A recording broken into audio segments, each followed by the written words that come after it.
যাই হোক, চলে আসলাম মাঠের ভিতরে এক মুরব্বী চাচার সাথে দেখা। সে খুব সম্ভবত খেজুর গাছ কাটে মাঠে, হয়তো বা আমরা যেটা দেখতে পাচ্ছি।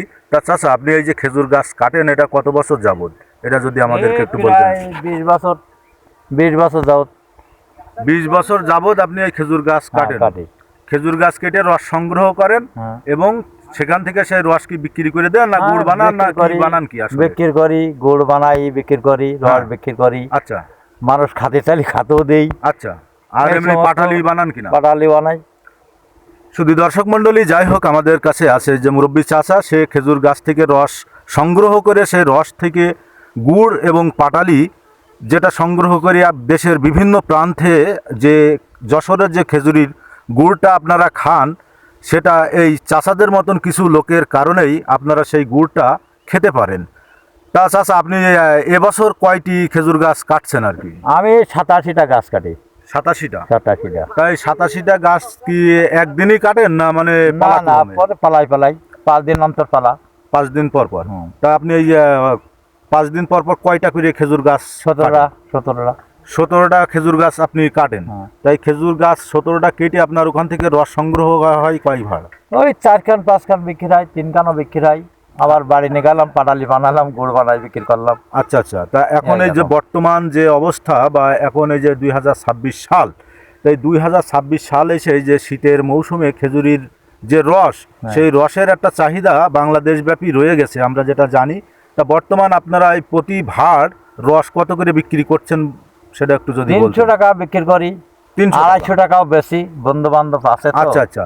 মানে আমরা যেটা বুঝতে পারলাম, চাচা এই খেজুরের রস ভাড় প্রতি 250, 300, এমনকি লোকের ফ্রিও খাওয়ায়।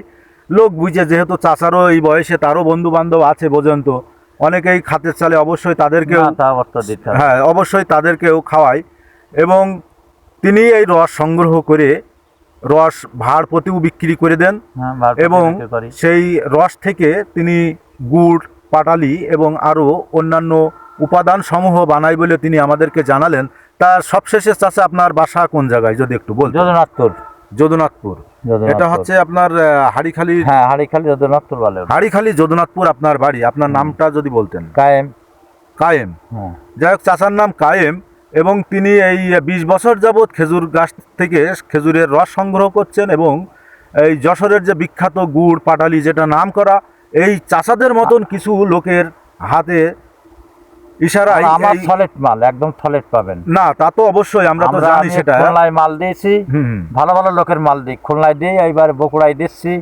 বগুড়াওয়ালারাও নিয়ে আসছে আমার কাছে, মানে বন্ধু বান্ধব, মানে বগুড়ায় যারা আছে আর কি, আপনাদের পূর্ব পরিচিত? হ্যাঁ, পরিচিত। উলুটি আছে, অনেক জায়গা আছে আমাকে নিজেদের, আমি সব ভালো ভালো লোকের কাছে মাল বেচি। আচ্ছা চাচা, আরেকটা কথা জানতে চাই, সেটা হচ্ছে বর্তমান খেজুরের গুড়ের যে চাহিদা বাংলাদেশব্যাপী রয়েছে, এবং এই বর্তমান যে গুড়, আপনারা এটা প্রতি কেজি কত করে বিক্রি করছেন? শোনেন, আমি কথা বলি, এই জায়গায় আপনার যদি সলিড গুড় নেন, জি, আমরা কোনো ভেজাল দিই না। ভেজালি গুড় 200 টাকা করে, 250 টাকা করে গুড় বিক্রি করছে, পাটালিও বিক্রি করছে 200-300 টাকা। ইতিপূর্বে আমার দরকার হলে আমার বাড়ি সে আসুক, এসে রড জ্বালাইয়ে সে গুড় নিয়ে যাক।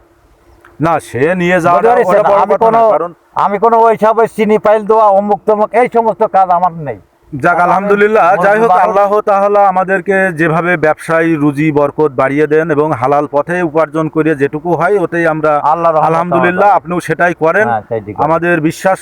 যাই হোক, আপনি সলিড জিনিসটা, সলিড গুড় আপনার কাছে আসলে অবশ্যই পাওয়া যাবে। সেটা হচ্ছে হাড়িখালি যদুনাথপুর মালেক চাচার বাসায়, কায়েম চাচার বাসায় গেলে অবশ্যই পাবেন। কিন্তু আমরা একটা জিনিস কিন্তু জানতে পারলাম না, যে বর্তমান যে আপনি খেজুরের গুড় প্রতি কেজি কত করে নিচ্ছেন? 500 টাকা করে।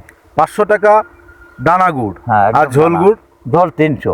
যাই হোক, শুধু দর্শক মণ্ডলী, আপনারা যদি সঠিক বা ন্যায্য জিনিস বা উন্নত মানের গুড় যদি নিতে চান, অবশ্যই এই চাচার কাছে অবশ্যই চলে আসবেন।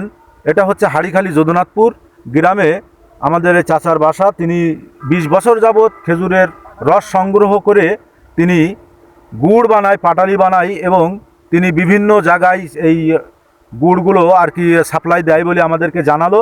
তা যাই হোক, আজকের মতন বিদায় নিচ্ছি আমি, সোহাগ ভাই, বরাবরের মতন হাড়িখালি মাঠ থেকে। সবাই ভালো থাকবেন, সুস্থ থাকবেন, এই প্রত্যাশায় আজকের মতন বিদায়। ধন্যবাদ সবাই। আসসালামু আলাইকুম। আচ্ছা, ওয়ালাইকুম আসসালাম।